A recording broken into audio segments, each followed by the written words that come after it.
A OAB se manifestou, a Ordem dos Advogados do Brasil também emitiu parecer sobre esse assunto e a reportagem é destaque no nosso site. Coloca aí, pessoal, para a gente ver. Uma comissão de mulheres da OAB criada para analisar esse projeto de lei que equipara a pena de aborto após 22 semanas de gestação à de homicídio, inclusive em casos previstos em lei, né, como em caso de estupro, definiu o texto da proposta como grosseiro e desconexo da realidade. A OAB considerou o projeto inconstitucional. A entidade mencionou o avanço histórico de manifestações populares e femininas na perspectiva de gênero na aplicação dos princípios constitucionais.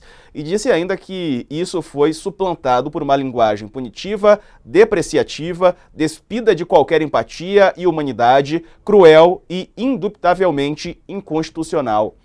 O documento vai ser encaminhado ao Congresso, segundo a entidade. 5 das 7 mulheres que compõem a comissão assinam o texto, que afirma que a proposta da Câmara denota o distanciamento das propostas das fissuras sociais do Brasil. A comissão avaliou o tema como um dos mais sensíveis à sociedade. O projeto ignora dados da Pesquisa Nacional do Aborto e Desigualdades Sociais da Fiocruz no ano passado. Segundo a OAB, na semana passada a Câmara aprovou a urgência desse projeto e hoje uma mulher lá no Senado, né, uma audiência pública convocada pelo Girão, o Raquel.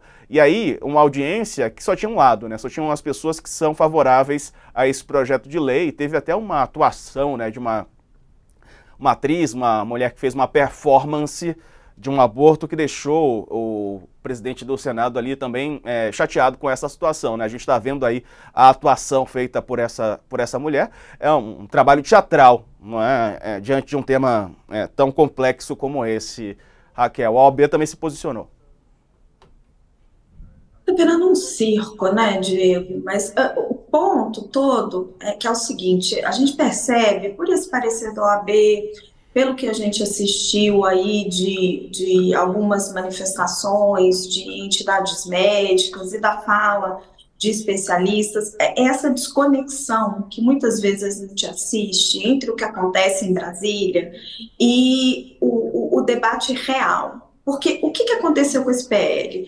Esse projeto de lei, ele foi discutido, e aí digo, por todas as lideranças de todos os partidos, dentro de uma lógica da política.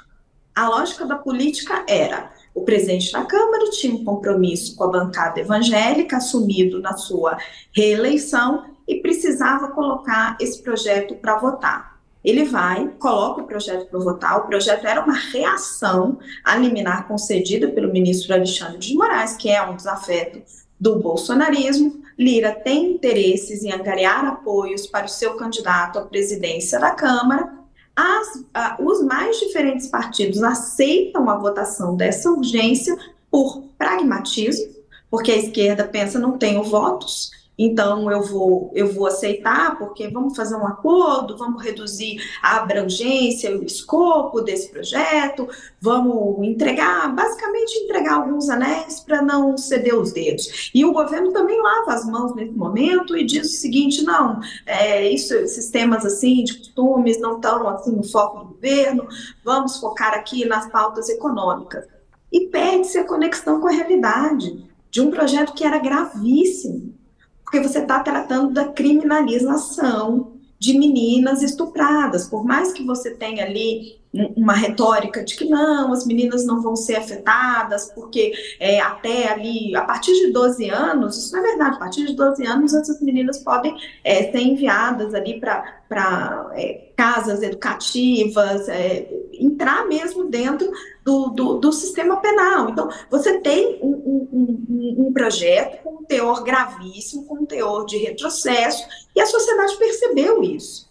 E quando a sociedade percebe isso e começa a reagir, aí que Brasília sai do seu mundo paralelo, vamos colocar assim, que é a negociação para a reeleição do presidente da Câmara, as promessas políticas que foram feitas aqui e ali, a necessidade do governo Lula de governabilidade, a necessidade de aprovar pautas econômicas, e entra no mundo real, que é o mundo diz esse projeto, que é a realidade das meninas e das mulheres brasileiras, principalmente as pobres, que têm dificuldade para conseguir acesso ao sistema público para um aborto, porque a realidade é que as mulheres ricas que têm condição vão e pagam em clínicas particulares, embora isso seja contra a lei, e fazem o aborto. Quem tem dificuldade, quem acaba morrendo nesses procedimentos totalmente inseguros, são as mulheres pobres. Então, Brasília sai do seu mundo da fantasia e aí vai revertendo o processo. Você tem o governo que reverte a sua posição e sentindo, né, o fio, o vento que vai se moldando,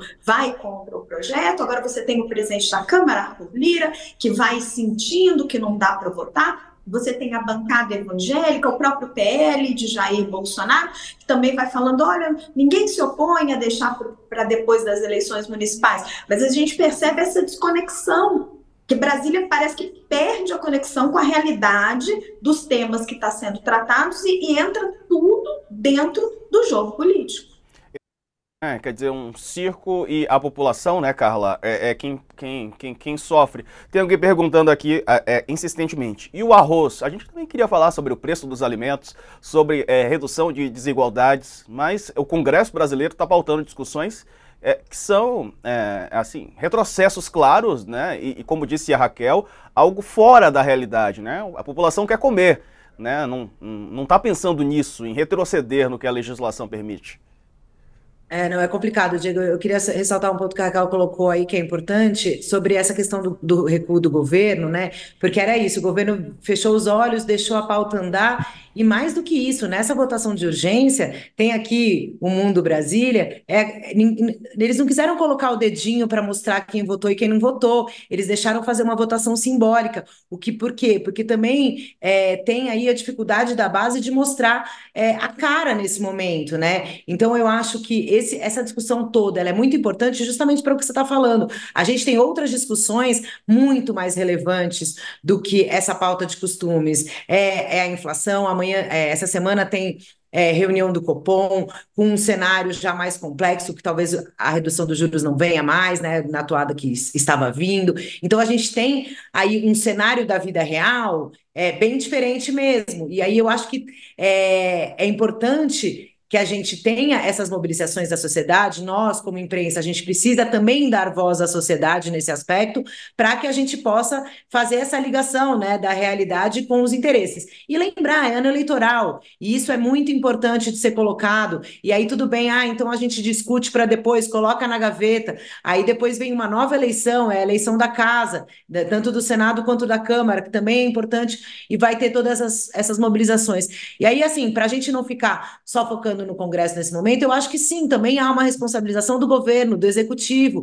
que deixa essa pauta andar, fecha os olhos para que essa pauta ande, para não bater de frente com o Lira e para tentar passar as pautas econômicas de interesse, mas é responsabilidade do governo se posicionar sim. Mais do que isso, eu queria chamar a atenção uma coisa que, quando a Raquel fez a coluna da cobrança da Janja, mas a gente tem ministra da mulher, a gente tem ministras mulheres, a ministra da saúde é da mulher. Quando o presidente Lula vai lá na Itália e ele tem que dizer que aborto e que toda essa questão a gente tem que olhar ela pelo viés da saúde pública, só depois disso a gente teve a manifestação da ministra da Saúde. Tudo isso é muito significativo para ver como o jogo da política deixa os interesses da sociedade para trás. Então a gente tem que fazer esse papel de cobrar, sim, também um posicionamento maior do executivo nessa discussão, não só depois que a gente vê as ruas e aí fica evidente que a opinião pública está contra e aí o governo se posiciona e aí depois que o Lula fala, as ministras todas se posicionam. Não, a gente quer gente com voz no governo